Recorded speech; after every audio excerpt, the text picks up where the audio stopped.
তোমার অস্ত্র ঈমানকে ছেড়ে দিবে, তুমি তোমার অস্ত্রকে ফেলে দিবে, তুমি তোমার অস্ত্রকে ফেলে দিবে। তুমি আজ বেদিন কাফের ইহুদি খ্রিস্টানদের আজকে তুমি আক্রমণের শিকার হবে। মুসলিম, কোরআনকে ভালোভাবে আঁকড়ে ধরো। কোরআন হচ্ছে তোমার ঢাল স্বরূপ।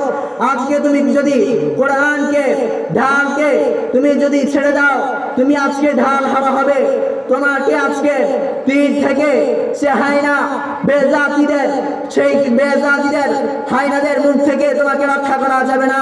মুসলিম, আজকে তুমি আজানের আওয়াজ শুনলে ভয় পাও, মসজিদের সামনে দিয়ে মুখ না করে তুমি আজকে পালিয়ে যাও। কেন তুমি আজকে কেন ভুলে গিয়েছো আমার মূল পরিচয়? আমি মুসলিম। দল বল নির্বিশেষে এক হও।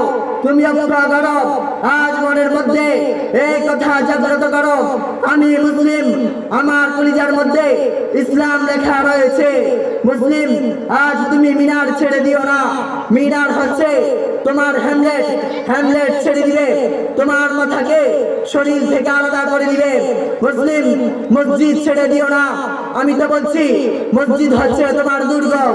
আজ যদি তুমি মসজিদ থেকে বেরিয়ে পড়ো, আজ তুমি দুর্গ থেকে বেরিয়ে পড়েছো।